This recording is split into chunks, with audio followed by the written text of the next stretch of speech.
In this race, we've got maiden claimers, and $25,000 is the tag.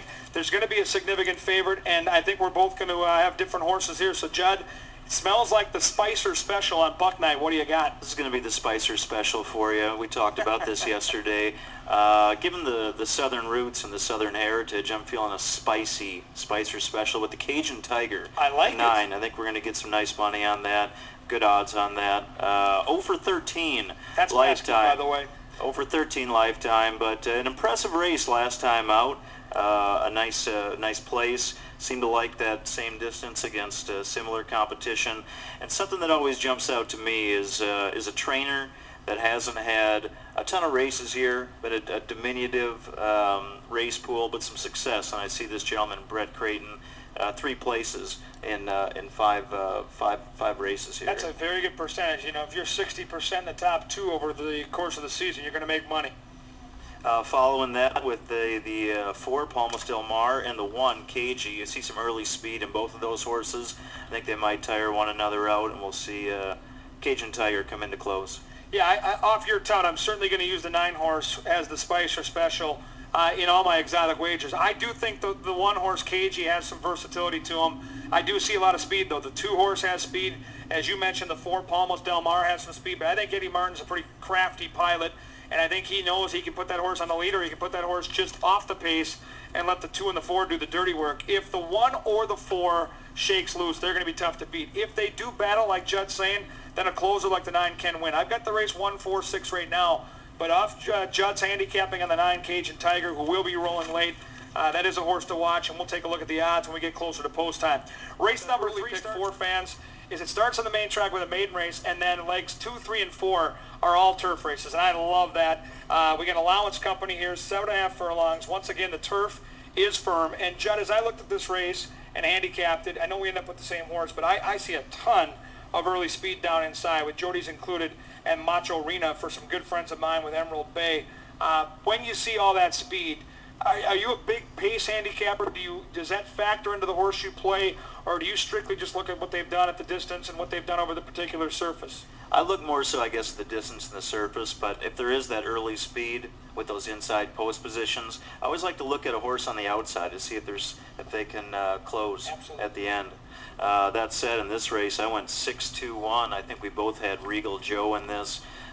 Place finish last time out, coming off of 3 consecutive victories. Great looking horse, 2 for 2 on the Canterbury turf. Dean Butler rides, and great trainer in Burnell Roan. Yeah, I think that's another thing, fans. If you know, on Buck Night here, one of the real values, I mean, we get free admission all year, which is a value in it and of itself. But to me, if you want to take your game to the next level, you got to get the program that Judd's got in his hands. It's normally a $3 investment. On Buck Night, it's a $1 investment.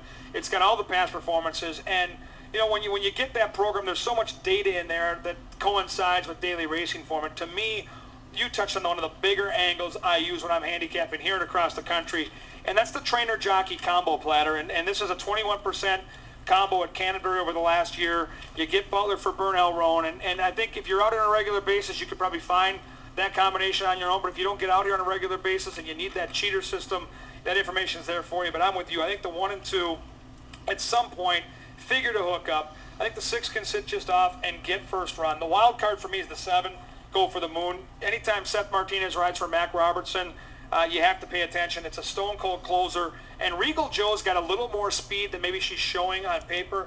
I mean, she was on the front in a sprint at Tampa before she shipped here in May. So if she happens to get a little crazy early and join the front fracas, do not overlook the 7, Go for the Moon. Seth Martinez, Mac Robertson for the Putzos. They're all about winning races. And if you're going to get 4 or 5 to 1 on that horse, you're going to get some serious value. I don't have a Spicer special, but I do have my upset special of the night. It's in race number 5, which starts the late pick 4, a mile and 70 yards, fillies and mares at the maiden $10,000 level. And Judd, to me, these maiden $10,000 races are a complete puzzle. There's no consistency. They're down here for a reason. They've never won a race, and this is the lowest level we run for maiden races. So if I'm going to find a price, try to find it in these type of races, because I don't see a ton of consistency. When you handicap this race, where did the pen finally land? Penn landed with a 4.32. 4.32. Simon says run fast, and I think he will. coming off back-to-back times in the money. That's something I always like to look for, some strong finishes of late. Run the same distance 3 straight times. And has improved position each time, which is also something that I'd like to see, getting on a little hot streak. This jockey, David Cardoso, is he new to Canterbury this summer? He came in from Penn National / Philadelphia Park, and he's been riding out east and doing very, very well. He's a youngster in his early 20s, and we heard the reports before he got here that he was a good pilot, and he's proven himself to be just that. And a couple weekends ago, he actually won the first 3 races. And what I've noticed about David Cardoso is he's very, very adroit at getting horses out of the gate and into position. And at a track like Canterbury, specifically on our main track, Judd, speed kills. And he is very, very good at getting his horses into that position. And he's reaped the benefits off a very good start so far. So, yeah, you can trust him. You see that 44% in the money. We were talking about this before. I love there's some nice new little touches in the program that you've got this year. That's something that really jumps out, that jockey running in the money. Well, especially 44%. if you're putting together that trifecta or superfecta. If you've got a number like that that says a jockey is 44% in the money, that's going to be a horse you're going to want to take a look at, even if you don't have the horse on top, to mix into those dime soups or those trifectas. Let me ask you a question here, Kevin. What I picked here for the show, Race Car Rags. I see this horse having run on the turf 4 times out. Now it moves to the dirt. Why does that happen?